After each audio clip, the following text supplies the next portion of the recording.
Hey, what's up mga keme? At yun, cooking time, tara, let's go!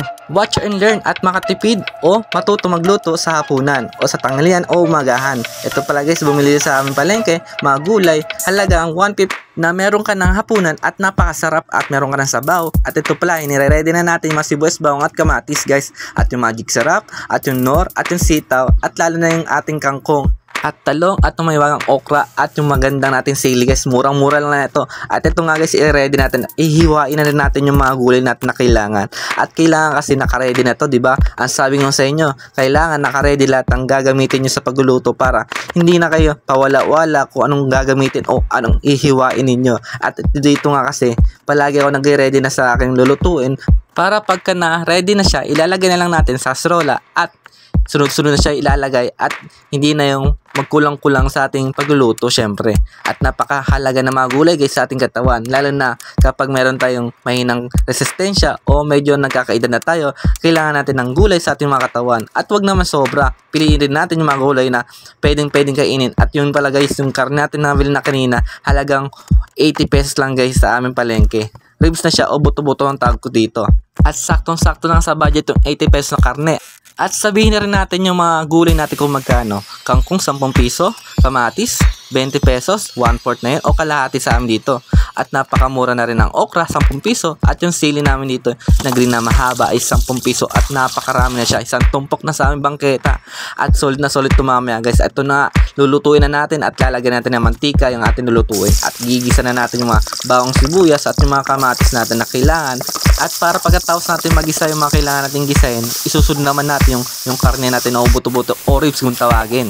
At ito nga guys, gigisahin natin yung buto-buto o ilalaga natin na mabuti at papakuloan natin na mabuti at papalambutin natin mabuti syempre para masarap kainin. Marami tayong makain syempre. Syempre, sinabawan o kinamatisan o sinigang man yan ng buto-buto o baboy. Napakasulit yan. Sa halagang 130, sold na sa what? Sa ating pamilya syempre. At yun pala guys, gigisahin natin yung mga gulay mamaya at hugasan muna natin to syempre. At pagkatapos yun, tatakpan muna natin yung mga ating lulutuin at papakuluan natin yung mga gulay at parang lumambot siya at masarap siya kainin. Hindi siya matigas pero hindi naman sobrang lambot o malamya kung tawagin. Yung sakto lang kainin o sakto sa panglasa natin. At syempre kailangan natin ng Knorr cubes, pampalasa yan at pampayami o pampandelicious yan syempre. At yun pala guys, kung gusto nyo mag-asawa, mag-ready na kayo at magluto na kayo at matuto na kayo sa pagluluto. Kaya anong sabi ni Kuya Kim? Lamang ang may alam syempre.